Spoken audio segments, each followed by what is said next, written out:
Дальше Крыма земли нет. Вот в загнивающем Западе вот такие вот больницы. Там. Всех уничтожить, всех убить, всех нужно победить. То есть все вот мы должны. Крымчане-то в любом случае скажут, нет, ну это перебор, ну так не может быть. Точно не здесь. Как я ошибалась. А что ты не уехала? А что ты там не стояла с украинским флагом? Да, я политэмигрант. Всем привет, вы на канале Около Канады. Меня зовут Ирина. И сегодня у нас в гостях на подкасте девушка Анна, девушка из Крыма, дизайнер винтажных пиджаков. Привет. Привет. Как у тебя дела, как в Канаде? Все хорошо, в Канаде нравится, в Канаде год и 2 месяца уже, между прочим. Это уже достаточно много для иммиграции. Это же твоя первая иммиграция, правильно? Это моя первая иммиграция, да, так и есть. Сложно, не сложно, тяжело? Первый раз всегда что-то сложно начинать, и иммиграция тоже не исключение. Думаю, что скорее не сложно, потому что есть поддержка, но хочу сказать, что думаю, что это не точно моя не последняя иммиграция, что это первая, но я уверена, что у меня еще большой путь, и мне предстоит пожить еще в нескольких странах, как минимум. Наверное, которые потеплее, правда?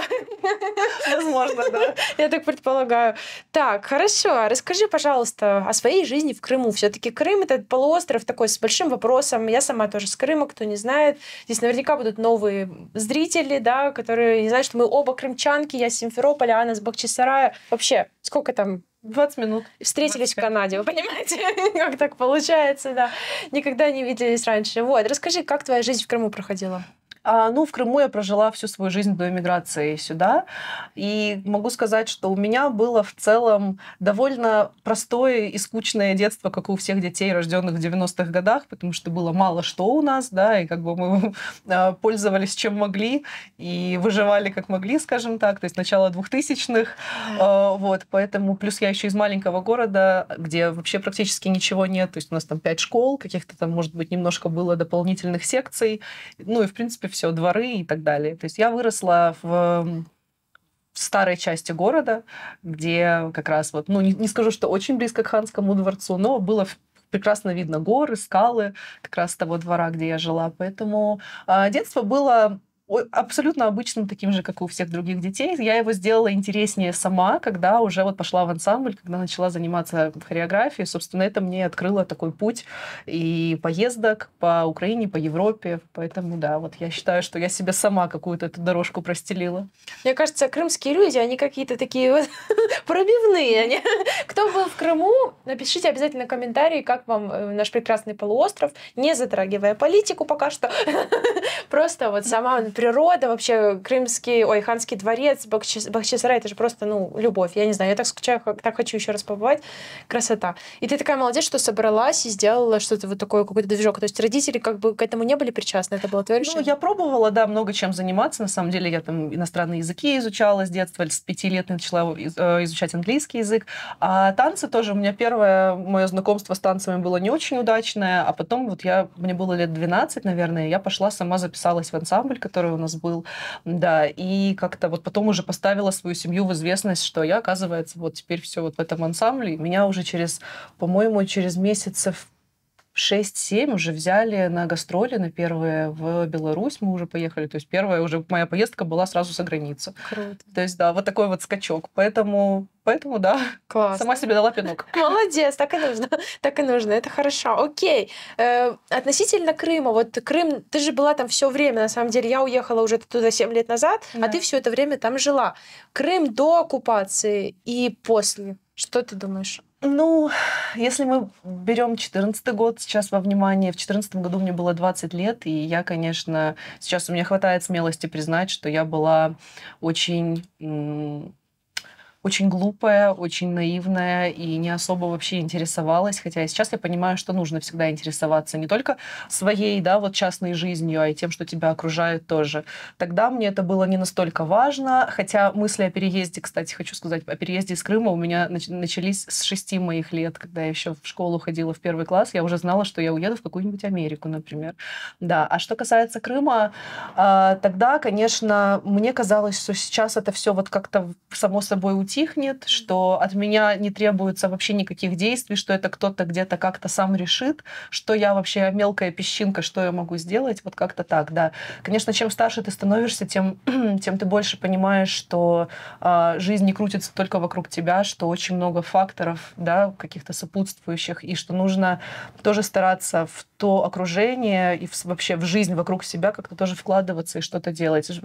Крым очень, очень изменился. Мне бы очень хотелось сказать, что Крым изменился в лучшую сторону, однако это не так. Да, собственно, я поэтому и здесь. Не просто потому, что мне захотелось пожить в другой стране, а потому что условия стали такими, что нужно уехать. Я когда задумывалась о том, что вот если ты мне задашь вопрос, там, почему ты уехала, да, я, конечно, могла бы придумать 1000 причин, сказать, что я поехала за лучшей жизнью, посмотреть Канаду, но будем смотреть правде в глаза, я политэмигрант. Да, я человек, который уехал по политическим причинам, потому что жить в Крыму, ну, сейчас уже это не для меня, это уже не моя история, мне это стало невыносимо, к сожалению. Ты сказала такую хорошую фразу, что вот я думала, что я такая песчинка, от меня там ничего не зависит. Как ты думаешь, вот это вот такие мысли, это заложенное кем? Родителями, поколениями, или это политика? Как ты думаешь, откуда это берется? Ты знаешь, очень сложно ответить на этот вопрос, потому что нам всегда легче переложить ответственность на кого-то другого. Человек такое существо, что ему сложно брать. Это большой смелости требует брать ответственность на себя и идти что-то делать. Даже есть такие вот как 3 базовые реакции на стресс, на какое-то травмирующее там, событие. Да? Бей, беги, замри. То есть, да, ты либо бьешь, люди, которые старались в этой ситуации бить и что-то делать, очень многие пропали без вести, их до сих пор нет, неизвестно, где они. Люди многие убежали, в том числе и я, спустя, пусть не сразу, да, но спустя там какое-то количество лет, когда уже дошла до определенной точки, что невозможно дальше там находиться.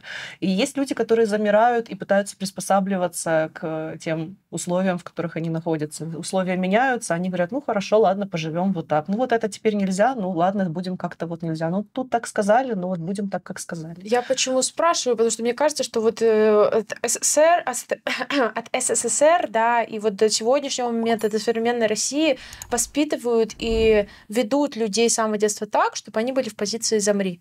Ну, то есть замри и просто живи вот как тебе скажут. Да. И это очень печально, потому что вот приезжая в Канаду, даже в Польшу, ты видишь, что ну как бы люди по-другому себя ощущают. Абсолютно по-другому. И они по-другому решают проблемы. Да, мне за этот год, вот там чуть больше года я здесь, я очень сильно вижу разницу, вот даже просто касательно себя, та, какая я приехала, и та, какая я сейчас. Потому что когда я уезжала, я очень хорошо помню эпизод, когда я была в аэропорту Франкфурта, и я сидела, к нам просто подошел мужчина спросить, ой, ребята, там вы там ждете свой рейс, мы были очень уставшие, с мужем сидели, потому что у нас очень-очень долгая была дорога, 3 суток. Да, 3 суток мы добирались, и это не потому, что там какие-то были, знаешь, задержки рейсов, это вот так вот сложно, да, очень сложно сейчас куда-то вообще добраться. Я вспоминаю, кстати, времена, когда из Симферополя летали рейсы куда угодно практически. Но в конце концов до того же Стамбула можно было долететь, а это мировая развязка, и ты оттуда лети куда хочешь, там, в зависимости, есть у тебя виза или нет. Сейчас, извините, у нас красивый аэропорт, который стоит просто, на котором можно посмотреть, и как бы все. Да, я сидела в аэропорту Франкфурта, и подошел мужчина просто с нами познакомиться, просто завязать, как здесь small talk, знаешь, ну какой-то небольшой диалог. И я была настолько со своим неплохим уровнем английского, я была настолько зажатая, мне хотелось спрятаться в какую-то, я не знаю, берлогу, чтобы меня никто не трогал, потому что мне было страшно, что я сейчас что-то не то скажу, и откуда-то возьмутся люди, меня тут повяжут, их скрутят и куда-то увезут, понимаешь? Как запугали человека, да, в обществе? Я всегда была не робкого десятка, всю жизнь, сколько я себя помню, казалось бы. Но вот в тот момент я себя поймала на мысли, что мне страшно рта открыть, просто сказать, ну, познакомиться, рассказать, кто мы, что мы, куда мы летим, то есть, знаешь, просто короткий диалог. Сейчас абсолютно я другой человек в этом плане. Ну, и в той ситуации, в которой я приехала, в том состоянии, я бы никогда не пришла бы на подкаст. Ну да, ты почувствовала, наверное, себя больше безопасно, да, в обществе, где ты можешь говорить, в обществе, где тебя не осудят, правда? Конечно. И всё это ощущается. И часто оставляют комментарии, типа, да ну, в вашей Канаде, в Америке, там все уже прогнило. Где прогнило? Вы вообще видите, где вы живете? Как? Я не знаю, как это работает. Типа, я понимаю, что можно хвалить свою страну и так далее, но, блин, нужно же смотреть объективно на ситуации. Ну, как я не знаю, что живут вы люди или что. Ну да, да. Каждый раз, на самом деле, ну вот моя саркастичная натура иногда просыпается в Инстаграме, когда я снимаю сторис, например, и я там снимаю какую-нибудь красивую здесь больницу большую, и говорю, вот на загнивающем Западе вот такие вот больницы, там вот, да, там снимаю еще там что-то там, ну, ухоженные какие-то места, и говорю, вот на загнивающем Западе, ну и так далее, знаешь, по тексту. Да. Потому что люди, которые никогда... Ну, это потому, что люди нигде не были, это тоже. Их в этом обвинять, да, в такой позиции, наверное, тоже нельзя, потому что... Хотя, а может Но быть, если можно. ты не знаешь, что зачем говорить, да? Да. Если ты не был. Ну, просто мир такой большой, мир такой разный. Да. Вот для меня, например, не очень понятна позиция «дальше Крыма земли нет». Вот есть такие люди, которые вот придерживаются такой вот, знаешь, такого тезиса, что дальше Крыма земли нет. Я вот здесь... Ну, хорошо, классно любить свою родину, там, жить в ней даже всю жизнь, но мир очень даже есть. И даже, ну, поедете, он очень путешествуйте. Да, да. Ну, люди, видишь, не всем это, наверное, нужно, а, возможно, как-то в их голову, вы знаешь, так вот по крупиночке вкладывается мысль, что и не надо вам никуда рыпаться. Там очень хорошо все вкладывается, и очень давно, поколениями. Так что не выложить оттуда ничего. Окей, хорошо. Референдум в Крыму. Это что же очень интересный вопрос, потому что я, когда там был референдум, мне было всего 16 лет. Угу. И я, честно говоря, мало что помню. Такие вот какие-то отрывки, ну, помню что-то. Но как видела это ты тогда?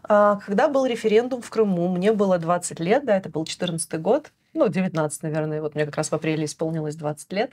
Естественно, я на него не ходила, потому что я и тогда, и сейчас, ну, я не считаю это законным каким-то мероприятием, да, как бы, что от моего голоса может измениться, за или против вообще, если это просто изначально, ну, такая незаконная история.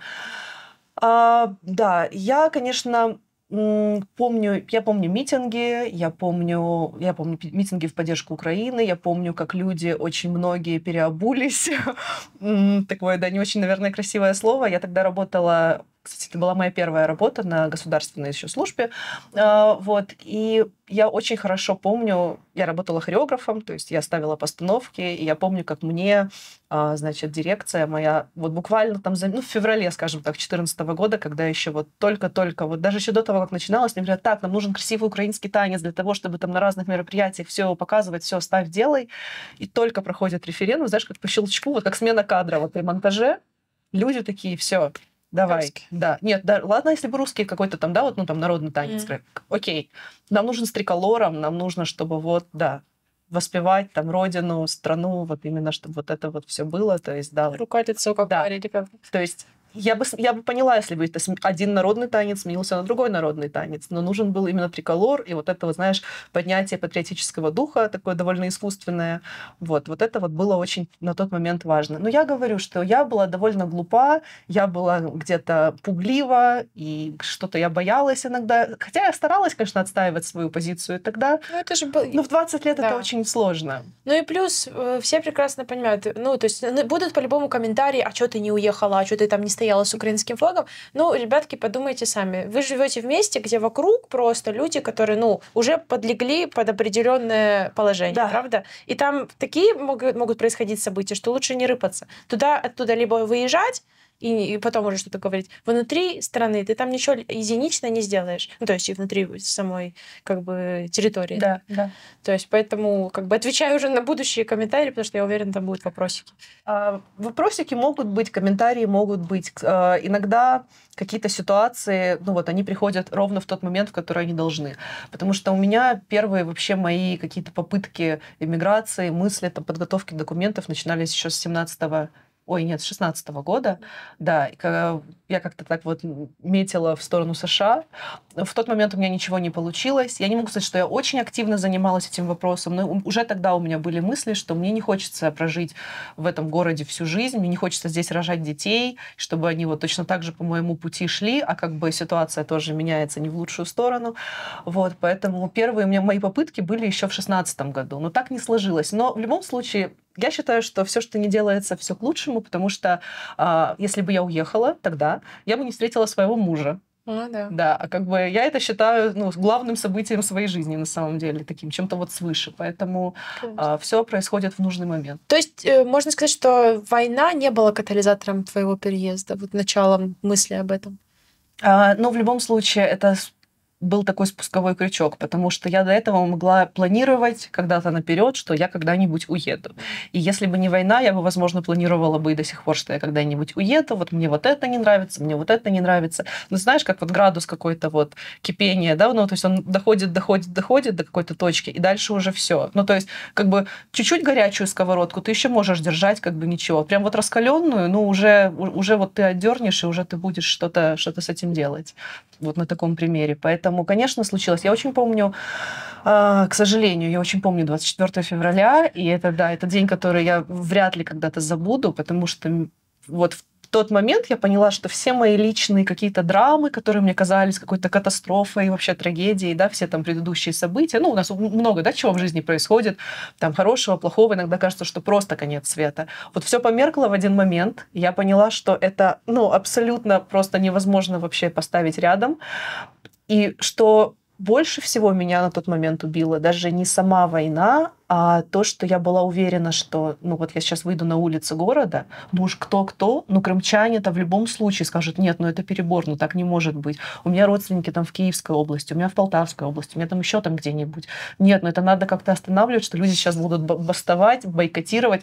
Моя вот такая наивность, да, в 28 лет, я была уверена, что произойдет именно так, и что люди не позволят, что где-то, хорошо, в Москве, там, в Саратове, во Владивостоке люди могут это все поддерживать, но не люди, которые живут в Крыму, которые знают вообще, что такое Украина, да, у которых много родственников в Украине, точно не здесь. Как я ошибалась?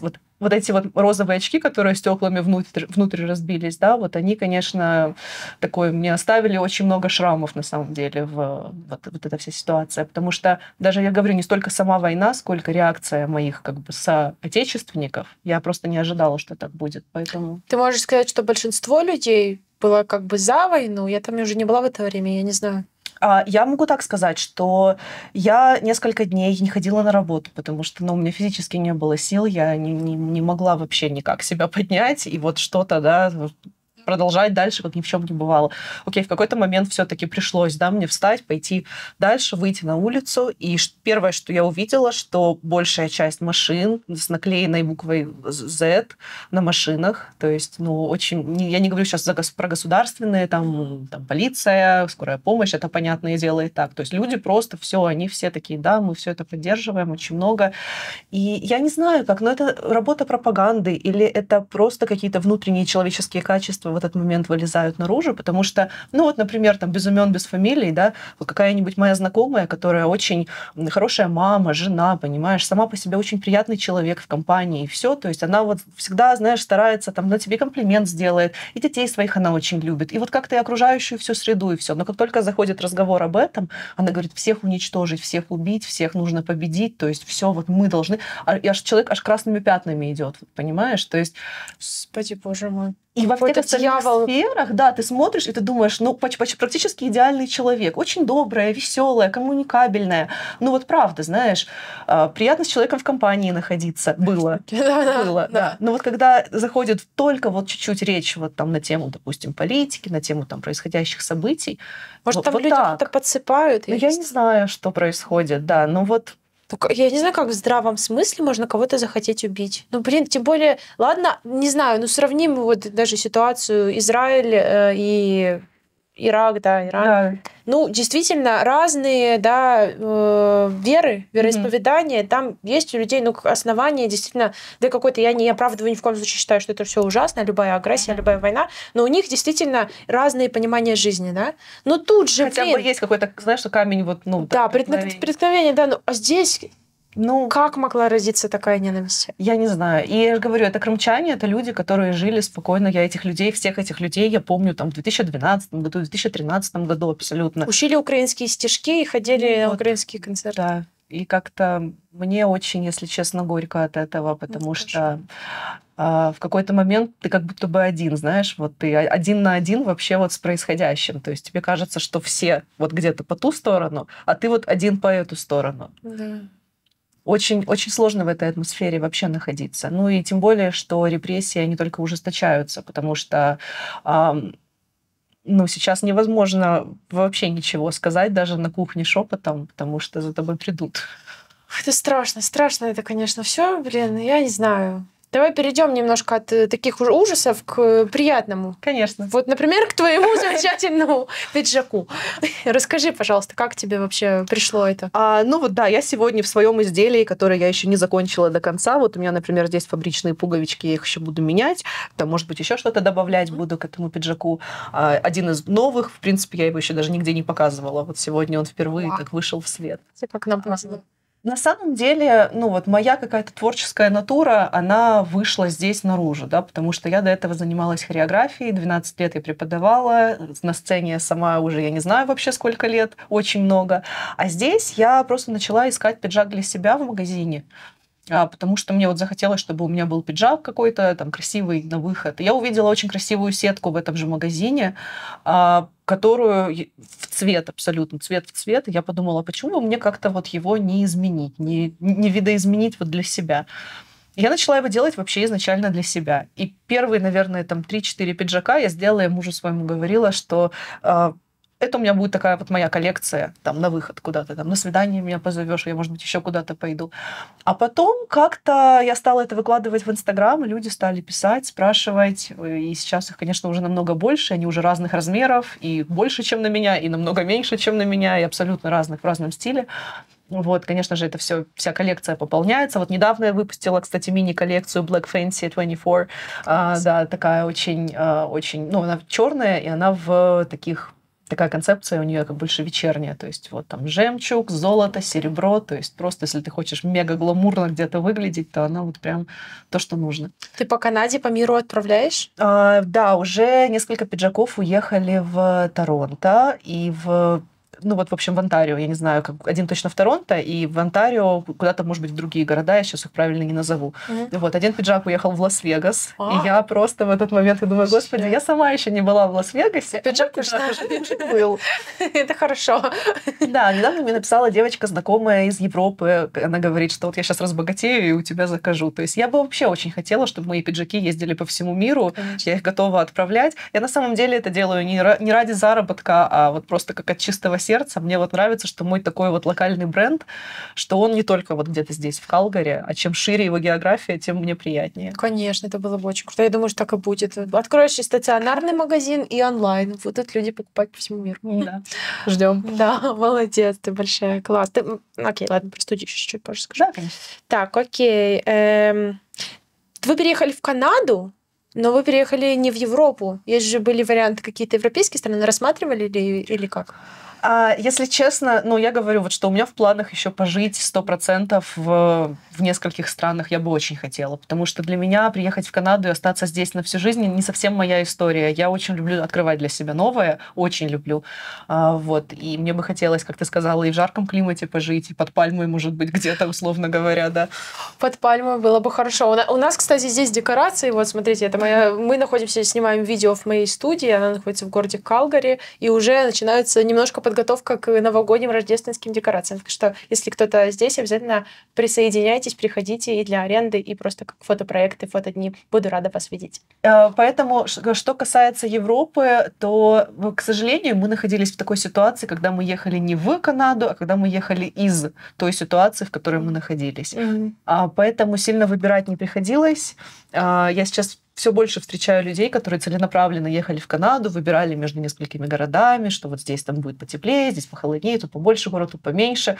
И я, немножко этим людям завидую, потому что у них был какой-то выбор, то есть у них была какая-то цель. А мы ехали, честно говоря, в никуда, потому что если бы, я не знаю, если бы не Канада, там это была бы другая страна, мы бы поехали бы, может быть, в другую страну, в худшие условия, но просто нужно было уехать оттуда, потому что, как я уже говорила, что очень-очень сложно было уже находиться. Крым сейчас не приемлет никакого инакомыслия, поэтому, да, нужно было куда-то уезжать. Но Канаде я очень благодарна за теплый прием, и на самом деле здесь очень большая помощь иммигрантам, и, как-то она нас тепло встретила, на самом деле. Холодная Канада нас встретила тепло, да, и очень-очень приветливо. Я здесь действительно расту, я понимаю, что мои какие-то человеческие качества здесь меняются в лучшую сторону, я для себя отмечаю. Я хотела тебя спросить, вот я понимаю, не все могут уехать и эмигрировать из Крыма. Вот у тебя, не называя имен, там никого, просто остались ли какие-то знакомые, которые такого же мнения, как и ты, но по каким-то причинам, и, возможно, ты знаешь эти причины, они остаются там? Есть у меня такие знакомые. Как правило, позиция у этих людей, ну, точнее, основная причина, почему они не уезжают, заключается в том, что вот они говорят, это вот моя земля, вот я здесь родился, я здесь умру, хоть тут что произойдет, хоть там, я не знаю, в меня там что-то прилетит, хоть меня тут сейчас посадят на пожизненное, там все что угодно. Я отсюда, вот я, это вот мое, и вы меня отсюда не прогоните и не оторвете меня от моей земли. Это тоже, на самом деле, очень достойная позиция, заслуживающая уважения. И у меня в какой-то период времени когда-то я вот когда у меня не получалось эмигрировать, первые мои вообще попытки, да, когда они не увенчались успехом, я такая думаю, что, ну, наверное, значит, моя судьба все-таки вот быть здесь. Ну, как видишь, нет. Да, но в какой-то момент я вот все равно подумала, что, наверное, ладно, я уже вот буду, там, какие бы условия сложными ни были, но все равно это вот мой Крым, вот такой вот один он, да, вот во всем мире. Но жизнь складывается очень по-разному, конечно, да. Нет, замечательно, ты правильно сказала, что такие люди заслуживают уважения, и даже люди, которые внутри там не могут же уехать совершенно все, да, а еще хорошо, что остаются такие люди, и они изнутри, вы знаешь, как это движение желто-синяя ленточка у нас. Конечно, это опасно очень, но все же это огромная благодарность таким людям, потому что остается надежда, правда, что вскоре это все закончится и вернется. Крым очень разрозненный сейчас. Я хочу сказать, что людей на самом деле, которые не поддерживают все происходящее, их очень много, потому что есть даже отдельные паблики, в которых выкладываются, да, разные аресты этих людей, и обыски, и аресты, и каждый день новые лица. И на самом деле, да, это, конечно, ужасное вообще зрелище, но это подтверждение того, что этих людей немало, потому что каждый день публикуются в разных районах Крыма, в разных городах, что человека задержали за какие-то высказывания, человека задержали за какие-то там публикации, еще за что-то. То есть таких людей много. Что с ними потом происходит, второй вопрос. Но таких людей много. Страшно подумать. Я просто не должна упомянуть. Это очень ситуация мне напоминает те вот какие-то года... 37-й год? 37-й, да. У меня, например, моего прадедушку убили НКВД просто за то, что он не разделял... Он был, во-первых, поляком, да, и он... продвигал польские там и какие-то украинско-говорящие да, начинания, понятно, что всех тогда стирали. Да. То есть, ну куда далеко ходить? Смотрите, то же самое. Я могу сказать, ты знаешь, даже не отматывая так далеко назад, вот я хорошо помню свой 11 класс, мне там было, ну то есть это было 13-14 лет назад, просто разницу, чтобы объяснить разницу между тем временем, 2011 год, сейчас 2024. Вот у нас были в 11 классе на уроке истории исторические дебаты, значит, касательно личности Сталина. И у нас разделился класс прям пополам. Это были реально такие очень классно организованные учителем дебаты, что одни поддерживают как бы, ну, политику Сталина, а другие, соответственно, не поддерживают и приводят какие-то аргументы против. То есть вот я была как бы вот в числе вторых. И разница заключается в том, что, ну, мало того, что если бы эти дебаты проводились сегодня, то в числе вторых, наверное, из моего класса уже была бы я одна. Да, но мы сейчас это опустим.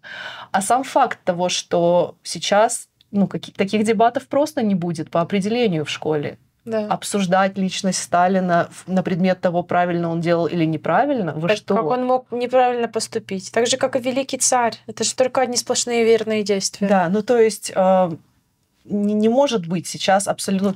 Ни один учитель сейчас такое не проведет, потому что это просто по умолчанию невозможно. Если тогда у нас были там одноклассники, которые говорили, да, все правильно, окей, допустим, да, кто-то говорил, нет, там, репрессии, депортации, все что угодно, то сейчас это невозможно. Я слышала, что некоторые учителя и некоторые люди остаются там как раз для того, чтобы нести вот эту возможность скрыто от всего детям. Потому что, ну, это же ужасно. Люди, я думаю, сами прекрасно понимают, что это ужас.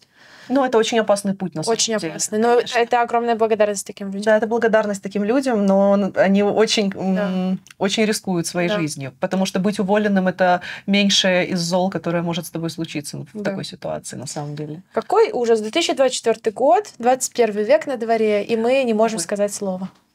Ужас. Просто Россия во всей красе. Окей, хорошо. Значит, как ты думаешь, чем закончится война? Какие у тебя есть предрассудки на эту тему? Моё просто самое большое желание, чтобы быстрее это все закончилось. Мне бы, конечно, хотелось когда-то вернуться в Крым, в мой Крым, но не в тот, каким он является сейчас. Да, я не могу строить, мне кажется, я не могу просто брать на себя право сейчас строить какие-то прогнозы, как я это вижу. Я могу это видеть очень по-разному, очень где-то глупо, наивно, с какой-то своей фантазией, да, но я понимаю, что просто жизнь каждого — это очень ценный такой ресурс, который, ну вот, она закончилась, и все. Понятно, что да, нас очень много миллиардов, но мы все ценны, понимаешь? Поэтому, да, мне очень бы хотелось сохранить тех людей, которые есть. Мне очень всегда жалко, когда люди, когда погибают действительно достойные.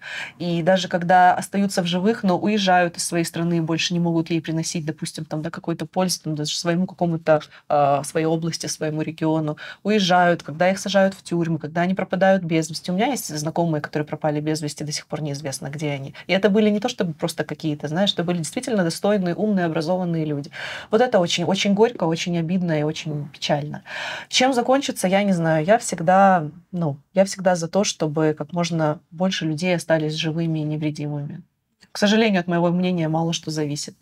Да, от всех наших мнений, да, к сожалению. Мы только можем это как бы обсуждать, нести в какие-то массы, да, делиться своими какими-то рассуждениями. И в то же время, конечно же, стоит упомянуть, что есть какая-то доля здравости, да, и всегда ее нужно оставлять, но в таких моментах, не знаю, я всегда обращаюсь к своим зрителям, потому что бывают часто действительно, настроены вот только вот одноугольно смотрят и все, и больше никуда посмотреть не могут. Старайтесь действительно оглянуться. Это же очень важно. Не только слушать то, что говорят по телевизору, не? Да, это правда. Широта мышления — это вещь такая, которая, во-первых, не всем дана, а во-вторых, это тоже как навык, который нужно развивать на самом деле. Понемножку и выходить как-то из своей скорлупы, потому что, да, мы все на самом деле очень зашоренные все, да, но просто у кого-то хватает смелости посмотреть чуть-чуть шире и понять, что, возможно, ты ошибаешься. Потому что признать свою ошибку — это тоже большой шаг, и не все на это способны. Да, это правда. Сказать, что я ошибался, я думал неправильно. Можно спихнуть на кого угодно, сказать, я был оболванен, одурманен, одурачен и так далее. Можно сказать, я просто был неправ. Даже в реальной жизни, даже если не брать политику, сказать, извини, я был неправ, это слова, которые очень сложно вообще даются к произнесению, понимаешь? Да, важно понять, что ошибка — это не означает, что ты глупый, что ты какой-то не такой, это означает, что ты живой человек, да. И что ты ее увидел, и что ты можешь ее исправить. Все. Как бы круто это видеть, не? Я надеюсь, что мы с вами, наши зрители вообще, и люди, которые смотрят, и вообще люди, которые живут на тех же территориях, которые важно было бы освободить, то они это осознают и поймут. А даже, я думаю, целая Россия тоже огромная страна, люди, в которой живут, и, мне кажется, окутаны вот таким вот туманом, без понимания того, что происходит, и вот этой пропитанной пропагандой. Хорошо, расскажи, вот хотела бы ты вернуться когда-то еще в Крым? Вернуться в Крым, я не очень, честно говоря, вижу реалистичным этот сценарий, что я когда-то вернусь в Крым. Опять-таки, я не зарекаюсь, все что угодно может быть. Я, наверное, человек-фаталист, знаешь, я верю в судьбу, в том плане, что сейчас я понимаю, что вот, допустим, вернись я в Крым завтра, вероятнее всего, что со мной не произойдет ничего хорошего, как минимум вот из-за моей позиции, да. Но если так суждено, чтобы когда-то я вернулась в Крым, и чем бы это ни закончилось, если это суждено, значит, так тому и быть. Я не могу сказать, что я по Крыму скучаю, я буду говорить честно. Я, когда чувствую какую-то ностальгию, вот ощущение, что я скучаю по каким-то временам, понимаешь? Вот я очень хорошо помню времена своего студенчества, 2011-2012 год. Я тогда вообще не осознавала, какое это было счастливое, беззаботное время, абсолютно. Мне казалось, что вот если мне нужно завтра на 2 семинарах выступить, на парах, что-то подготовить, то все, у меня тут катастрофа, у меня плохой, слабый интернет или еще что-то, я не успеваю. И вот такими вещами поточными мы занимались, и казалось, что это центр вселенной. Сейчас я понимаю, что это было настолько спокойное, беззаботное время, которое мы не ценили. Вот я по этому времени очень скучаю. Как мы ходили в Макдональдс в Симферополе с подружками. Макдональдс в Симферополе, вы же представляете? Да. Как мы, я не знаю, ходили в кино на Пушкаре, вот в том же самом... я в Симферополе училась, просто я в основном в этом городе и была. Там какие-то заведения, которые сейчас уже не работают, закрыты. То есть, да, это было весело, было классно. А сказать, что я скучаю по Крыму как по территории, ну, я оттуда с таким трудом и с таким каким-то, я не знаю, тремором в руках вот просто уехала. Вам было сложно выехать? И довольно сложно было выехать, и довольно сложно было последнее время уже там находиться. Вот я уехала в июле прошлого года, 23-го, и как-то настолько все накалилось. Я не думаю, что я так это воспринимала.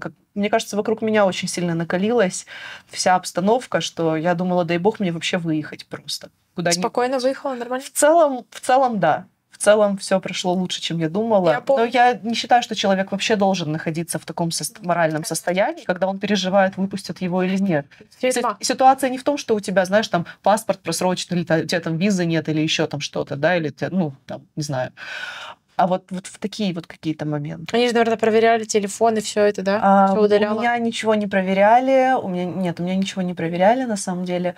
Вот. Но я просто видела до этого, у меня было несколько поездок, и я видела, как у людей проверяют вообще все абсолютно. Вот. Просто они им там как-то не понравились, эти люди, или какие-то, возможно, там есть какие-то у них там меточки карандашом, знаешь. Ну, то есть я тоже прошла там какие-то моменты, за мной ездили машины без номеров, например. Я редко когда об этом говорю, в сентябре 22 года, когда я вот как-то начала еще больше высказывать там свою позицию, да, я обращала внимание, что меня дома провожают какие-то машины без номеров, я понятия не имею, кто там был, могу только догадываться. Капец. Да, но это, понимаешь, ощущение из неприятного, при том, что я, ну, как бы, если уже говорить так более глобально, я никого не убила, не украла, понимаешь, там, я, ну, не знаю, ни мужа чужого не увела даже, вот такие вот какие-то вещи, ничего не сделала. Сделала хуже, усомнилась в родине, которую придумал Путин. Да, ну, да. Понимаешь, иногда люди, когда мне говорили что-то о родине, я говорила, посмотрите, пожалуйста, в свой паспорт, что у вас указано местом рождения, да, потому что родина — это место, где ты родился. Я не могу назвать Канаду родиной, даже если здесь проживу до конца жизни. Родина — это, ну, место, которое ты не выбрал, ты родился, и даже если ты родился в Советском Союзе, у тебя написано, например, там, город Симферополь, УССР, как бы, и ты хоть, ну, вот из песни слов не выкинешь, хоть ты что делай с этим. Поэтому, когда мне говорят про какую-то родину, которую люди себе надумали, ну, если вы хотите считать это своей родиной, я вам не могу этого запретить, но не навязывайте, пожалуйста, мне. Поэтому как-то так. Да.